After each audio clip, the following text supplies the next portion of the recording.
Hi, I'm Max Keiser. This is the Keiser Report. Did you see it? We went past it. They denied inflation existed, and now they're saying they knew it all along, and it's intractable, and it's going to go much worse, you see? There was no transitionary period. There was no interregnum. It just went from zero to oops. Stacy. Right. Well, the question for the audience is, are you prepared? That is the first headline here, Max. Are you prepared for the mass repricing of goods and services? I might also ask that, are you prepared for the mass repricing of risk? Because that has been mispriced for the past 20 years, especially the past 10 years since the global financial crisis of 2008, 2009. You have mentioned it here many times about this, the mispricing of risk. And I think this is part of the reason why we see this supply chain chaos. We see partly because of all the misallocation of capital that happened because of the mispricing of risk for the past decade or so. Yep, everyone knows the Einstein E equals MC squared, which was the beginning of the atomic age because you separated energy from matter. But a lot of people don't understand that the options pricing volatility formula of the, I guess it's the mid 70s, early 80s, created an equal atomic weapon in the financial markets because for the first time you could separate risk from reward and trade risk separately. And that was the beginning of the modern derivatives market, listed options market. And what this allowed for financiers to do was to engage in the practice of underwriting securities and trading securities in a way where they could package the risk, sell it separately. And lo and behold, a lot of that package risk ended up in places where it shouldn't end up, like pension funds and other static pools of capital. Now, here we are 40 years later, and the risk has accumulated in these vast pools that are unable to be absorbed anymore by any of the accounting tricks or financier tricks. And this is causing, as you say, a repricing of risk, and it shows up with the repricing of inflation. So we're seeing a quantum jump in inflation, really, but it's been incipient. It's been there for 10, 20 years. It just now we're going to see the step change, and suddenly we're going to be living in this world where gas is, $6 a gallon in the United States, not $2.50 to $3 a gallon. And people will say, well, how did that happen? Well, it took about 30 years for that to be engineered on Wall Street. Right. So the mispricing of risk, in my mind, caused the misallocation of capital, which caused people to not understand that there was a great, grave danger and risk in having a pure speculation, pure financialized, pure consumer economy in which wealth was not created, in which manufacturing and value added was not done here, where innovation was not done here. And we're seeing that suddenly, the signs would have been there in the prices. The price signals were there. But since QE, especially since quantitative easing, since 2008 and 2009, we've seen the annihilation, the slaughter of the bond vigilante class. So they would have sent a price signal to tell you this sort of thing, this sort of response is going to happen, that this sort of situation of supply chain chaos was on us. And, the inflation, it was slowly happening and then suddenly, and it only seemed suddenly because they've been trying to control this inflation for so long or hide it in overwhelming the audience, the people with huge price gains in their stock portfolios and their house portfolios, their property portfolios. So they didn't notice the other stuff. So Fed's Barkin says, if it turns out that inflation isn't transitory, there's no shame in saying that. Unless you come on Keiser Report, then there's a huge amount of shame. Well, one of the ways that they hide it, of course, for the past 20 years is that the poor in America have gotten poorer. And they've gotten vastly more numerous. And the billionaire class have gotten more billionary to a great extent. But the government reports in the aggregates. So they always take the poor and the billionaire and they put them together. They say, if you put those two together, we don't see any inflation. Well, this worked for about 20 years and people were fooled by this. And anyone who complained was considered to be anti-American. Well, now, because of the misallocation of risk for so long and the ricochet or the boomerang of risk coming back into the system, we now have catastrophic system failure. And you're going to see a ratcheting up of inflation to reflect this. And it's going to be interesting to see, as I predicted, the contortions being used in the mainstream media, the pretzel logic, as I call it, to explain why.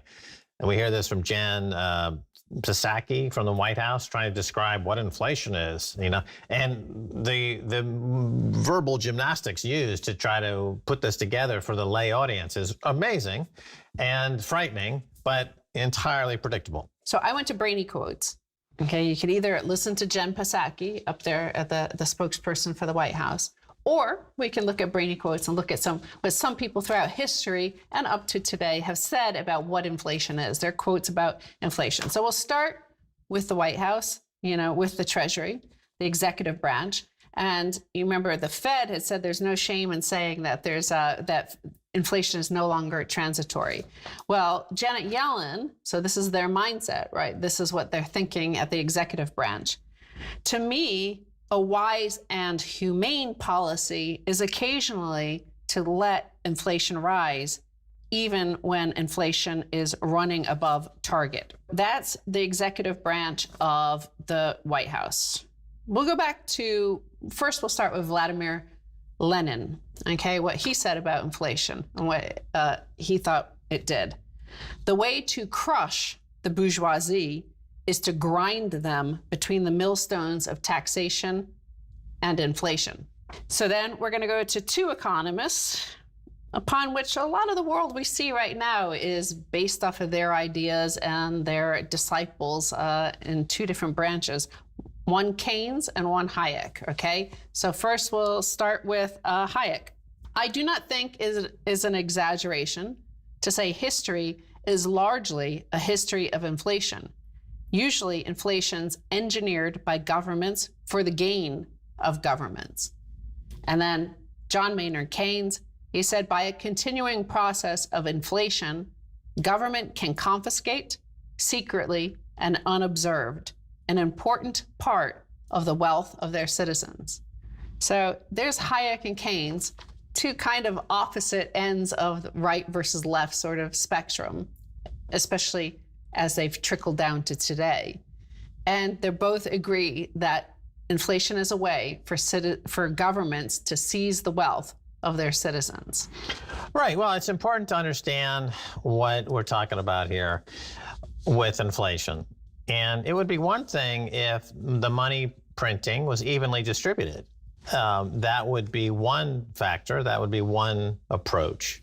But of course, that's not the way the money is distributed.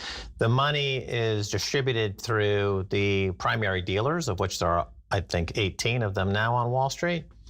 And they get essentially 10 for every one that ends up in the pockets of people working on, let's say, the minimum wage or are in the lower wage category. So it's not evenly distributed. And so that's a factor that is completely overlooked or not talked about.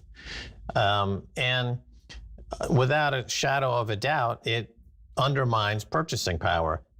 We see it even in labor. McDonald's, I saw a sign, they're offering $21 an hour to work at McDonald's. Even 6 months ago, they were fighting to raise it to 15 from the single digits that it was before.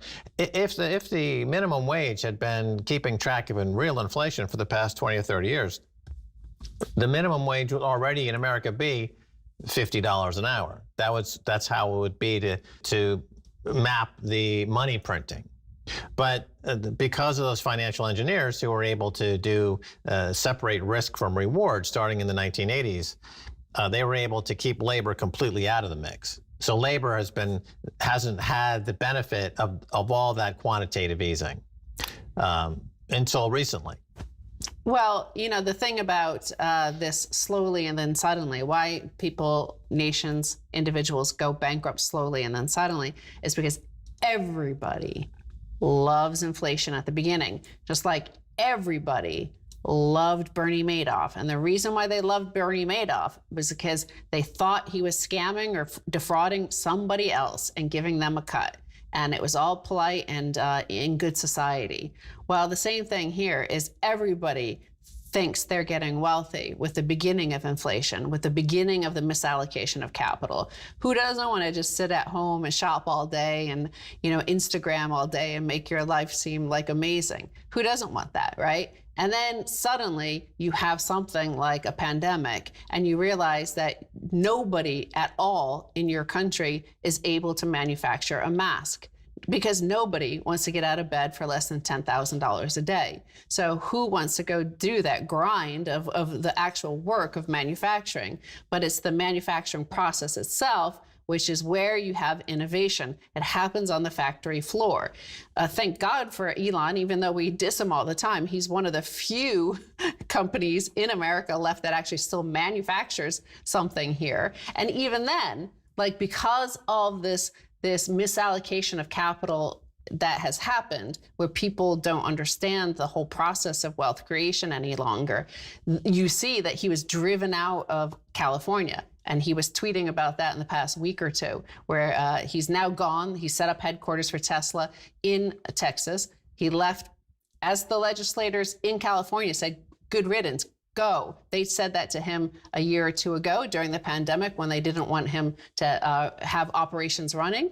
And there you go. This is the sort of mentality of misallocation of capital, is you forget how wealth is created.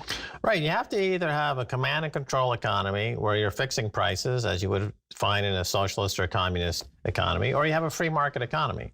The worst would be what we have in America today, which is that you just print money without any rules or regulations, and you let the kleptocrats and the oligarchs do whatever they're going to do. And that's resulting in social cohesion risk, as the Economist magazine likes to call it, what we would call rioting. And we're seeing the country collapse because nobody wants to apply any standards of accounting to their money printing. The system certainly is collapsing. I mean, it's good for our content, right? Just like Donald Trump was good for political news, this is good for financial news. So it's certainly good for our show. That's why we have fresh flowers, new flowers, almost every episode. We upgraded. Yeah, I mean, if you're stuck like at Bloomberg, you've got to talk about minting trillion-dollar platinum coins. Woe to them. Well, anyway, I'm going to take a break. And when we come back, much more coming your way.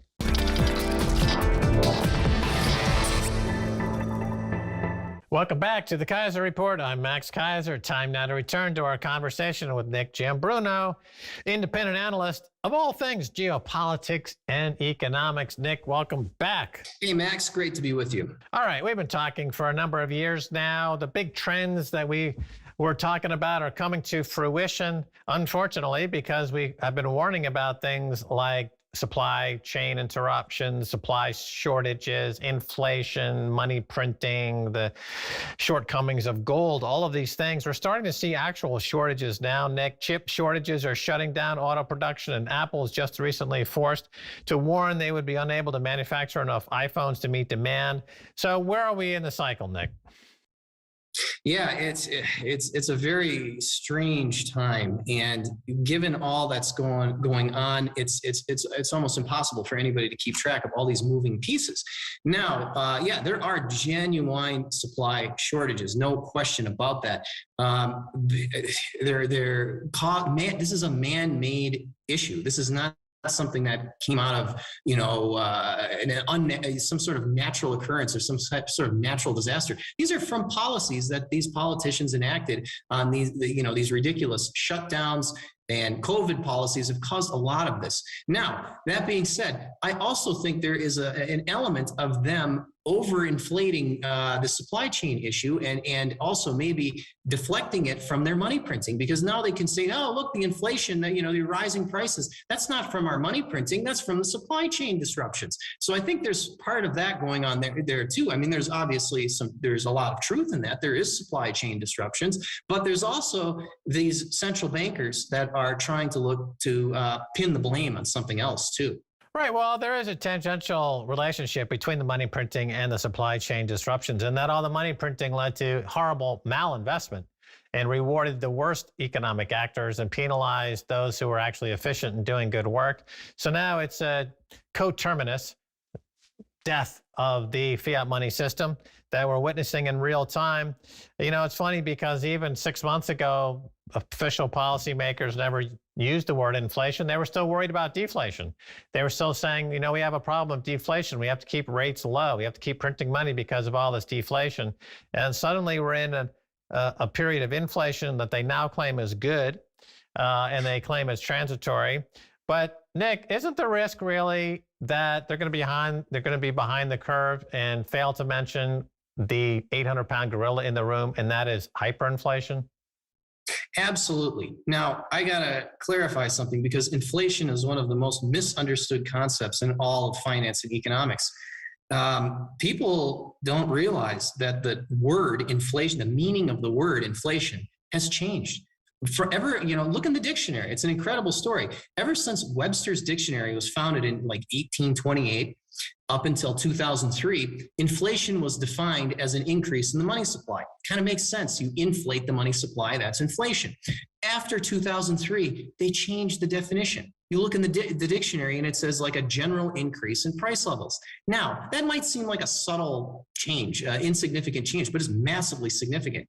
That'd be like redefining a robbery to magically make the robber disappear, the person who's causing the action to happen. So people are massively confused about inflation. Inflation is totally, it always is a political phenomenon. It's caused by politicians. It's caused by, I don't like to call them policymakers, I like to call them central planners. It's caused by these people. It's not caused by the butcher, the car maker, the home builders. It's caused by money printing, plain and simple. So by trying to manipulate words, change the definition of words, and confuse people, realistically, this is a sophisticated propaganda operation by trying to change how people think of things. That being said, yes, so there's a lot of confusion about inflation. You know, first they tell you there's no inflation. Then they tell you it's transitory. Then they say, oh, it's not transitory. It's actually a good thing. I mean, it brings to mind the old saying that, you know, don't spit on my boots and tell me it's raining. That's what these people are doing. You see these headlines in the news saying, oh, inflation's going up, but don't worry, that's a good thing. Like, you know, people's cost of living going down what kind of a psychopath thinks that's a good thing? So yes, inflation is a terrible thing. It's a poisonous thing. It's wealth redistribution from savers to the politically connected, basically. It's a horrible, horrible thing. And anybody who thinks inflation is good is either a fool or somebody who benefits from this system. Yeah, you know, I see hashtag empty shelves Joe is trending on social media. People are starting to notice that shelves are empty because of the ravages of hyperinflation, inflation, and mismanagement. And it does remind some folks of the Soviet Union. And I think back to our friend Dmitry Orlov, who wrote maybe 15, 16 years ago now, an essay called The Collapse Gap, which basically foretold that the U.S. would follow the Soviet Union down into a collapse, pretty much for the same reason, over-militarization. And with America's 600 or 700 military bases around the world, and having just lost to in Afghanistan and leaving $85 billion worth of weapons behind, it seems like he's got a point. Is the U.S. collapsing, Nick? Yes, I think it's undeniable the U.S. is collapsing. Look at every metric. Where is it not collapsing? It's collapsing geopolitically. It's collapsing economically. It's collapsing culturally. It's collapsing socially. Any kind of metric you look at, and it's going in the wrong direction, clearly. You know, commodity prices are soaring. Usually this is good for developing nations like Argentina, which are big commodity exporters. What are you seeing there? Yeah, you know, look, it's a tug of war between the money printers here in Argentina and rising commodity prices. I mean, yeah, they are, you know, as bad as the U.S. is and all the other countries are, Argentina, they are printing boatloads of currency here. And they always have. It's nothing new. People are used to it. And especially in political season, when the politicians want to print money and hand them out to voters and buy votes through money printing, essentially. So you have two opposing forces. Yeah, Argentina is a huge commodity producer. Their rising commodity prices, great for Argentina, great for the peso. And money printing. I don't know what's going to win out here. It looks like the money printing is overpowering the effect of the rising commodity prices. So it's kind of mixed. But in any case, nobody only a fool would hold their money in pesos here. They use it for, they have to because it's a legal tender. They're forced to. But nobody saves their money in pesos. Not even the dimmest Argentine saves their money in pesos. They all exchange it to dollars, which is relatively harder. I mean, it's all junk, all fiat currency, but it's a relatively harder fiat currency. However, Argentina has a big built-in advantage in that regard because it has a quarter to a third of the economy is this informal underground economy. Even large corporations that operate here operate on the informal economy too. And that can easily be retooled. Instead of going into dollars, it can go into harder currencies, harder money than the dollar. It can easily go into Bitcoin. And in fact, we see a lot of that here too. In Argentina, you can see a lot of the folks who deal in this informal economy are turning to Bitcoin, and it could very easily be retooled in that fashion. Right. Well, you're describing there, some call the curse of natural resources, right? Countries that with a great deal of natural resources or energy, they get overly dependent on those natural resources, and it leads to policy failure. We've seen this in Africa for, of course, 100 years or more, but Africa is now leading the world in Bitcoin adoption. Let me repeat. Africa is now leading the world in Bitcoin adoption. Places like Nigeria are turning, a bug into a feature. They're now leading the world in many ways. Should Argentina take a page out of what's happening in Nigeria right now in terms of Bitcoin? Oh, absolutely. And I see them doing that in many ways. So, here in Argentina, they have, different exchange rates. There's a blue rate and an official rate. The blue rate is the market rate, of course, and the government kind of says, hey, the peso and the dollar, this is the exchange rate. We don't care what the market says. But of course, that is price fixing, and it doesn't work. So there's this black market that develops, and the people who are exchanging this money on the black market, which I mentioned before, is huge. They're adopting Bitcoin. And so Bitcoin is getting infused into this informal, which is really the more dynamic part of the Argentine economy, is the informal economy. And they're really picking up Bitcoin in a big way. So they are taking a page out of it. They don't have a Nayib Bukele who will, change the laws, but on a local level, on a more grassroots level, it's moving in the right direction. Right. So getting back to America as the new Soviet Union, and is it collapsing? I saw the interesting number here. So more than 4 million Americans voluntarily quit their jobs in August. And inflation's now officially running at 5.4%, but we know it's actually, if you were to include stuff that people actually buy, the inflation in America now is running over 15%. So why would people quit their jobs? I don't get it.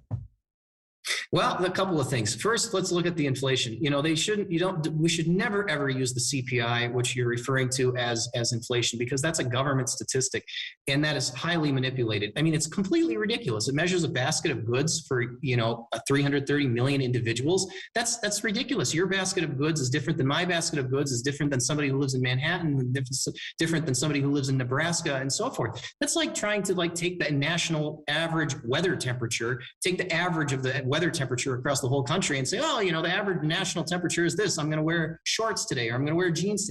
So it's patently absurd on all levels. This, and of course they manipulate it. They take what they overstate some things and understate some things. So it's a complete sham. That being said, why aren't people working and why are they leaving? Because they're getting free money. They're getting, there's been a backdoor to a universal basic income, which is also funded by money printing. So it's kind of, look, there is no way out of this. Now this is a self-reinforcing political cycle where you have this class of a lot of people who are dependent on money printing, and the money printing is making their situation worse, and which makes them demand more money printing. And there's no way to escape this. It's politically impossible to roll this stuff back. And that's just, looking at, voters, but also you look at the debt the U.S. has. They can't raise interest rates. I mean, if they raise interest rates, they're going to go bankrupt on the interest payments. So they really, really have no option but to print more, and that's what's going to happen. Right. Look at some of these prices. We've got natural gas exploded 40% higher in one day.